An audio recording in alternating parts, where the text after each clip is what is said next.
इमरान खान साहब के तो स्लोगन लेके कोई शख्स भी बाहर निकल आए तो उसको तो लोगों को बुलाने की ज़रूरत ही नहीं पड़ती। इसलिए आप देखेंगे कि इंशाल्लाह ताला जंग नवंबर की तरह रैलीज़ में भी बढ़ चढ़ के हिस्सा लेगा।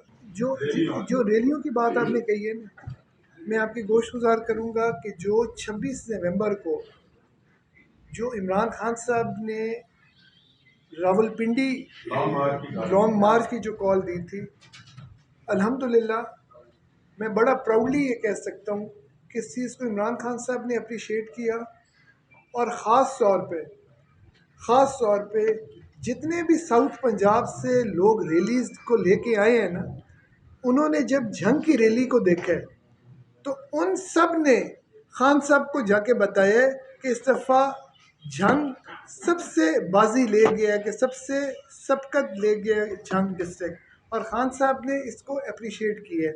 बाकी दूसरी बात मैं आपकी गोशगुजार करूं कि जैसे कि खान साहब ने अब रिलीज़ का शेड्यूल दिया है, आप इंशाल्लाह ताला देखेंगे कि मेरे ख्याल के मुताबिक 3 तारीख को डेट मुझे मिली है, 27 की मेरी है, 27 की इनकी है, 2 तारीख की अमीर सुल्तान साहब की है।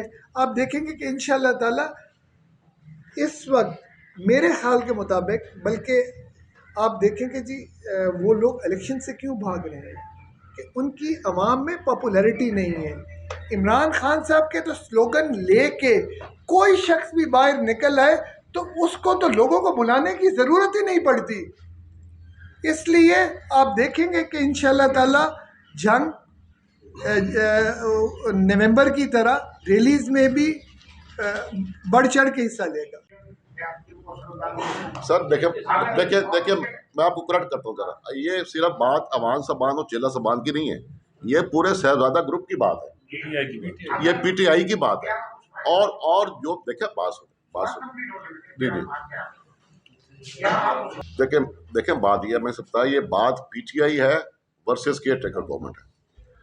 देखिए जो हमारी मौजूदा इंतजामिया है, मैं इनको ये पैगाम देना चाहता हूँ कि इनका एक ही काम है कि वो इलेक्शन कमीशन की रहनुमाई करें, मदद करें, साफ और शफाफ इलेक्शन कराने। इसके अलावा इनका कोई और काम नहीं है। ये मदूद मुद्दत के लिए आए हुए, ये कोई लंबे टेन्योर के लिए भी नहीं है।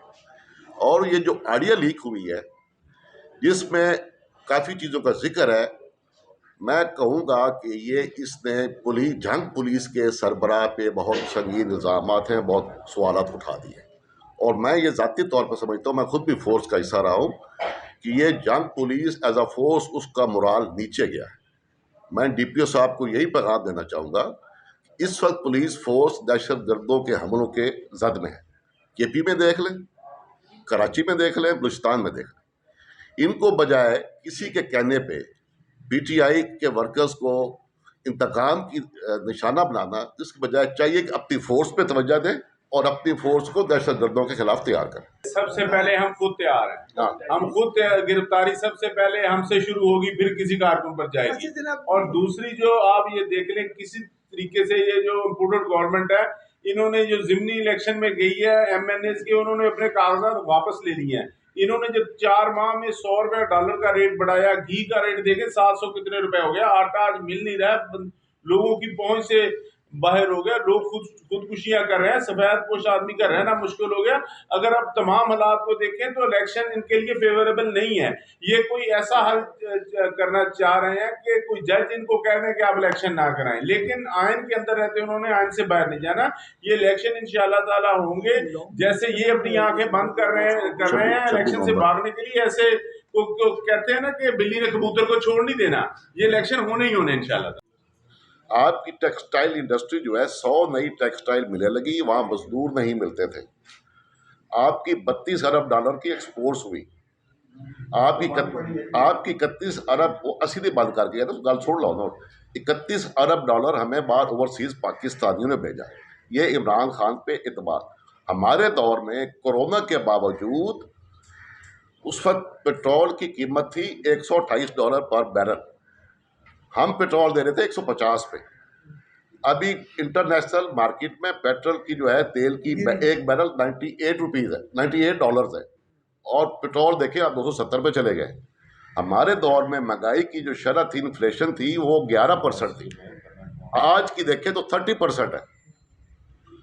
सुबह मेरा पीए जो है बेचारा रो रहा था, कहता कैप्टन की डब्बी जो है 272 रुपए की होगी। ठीक है, तो अभी हालत ये है कि मिलें सारी बंद हो गई, मजदूर जो है उसको कोई रोजी नहीं मिल रही। एक्सपोर्ट जहां से हमने पैसा कमाना था, वो एक्सपोर्ट हमारी बंद हो गई। 3 टैंकर तेल के खड़े हैं केपीटी पे, कराची पोर्ट पे। हमारे पास डॉलर नहीं है कि हम उसको रिलीज करें। इस वक्त तो हमारी जो है $2.6 अरब हमारे टोटल स्टेट बैंक के पास पड़े हैं। ये $3 अरब वो थे जो $2 अरब उसके थे उसके सऊदी अरब के, $1 अरब चाइना का था, वो भी हम खा गए।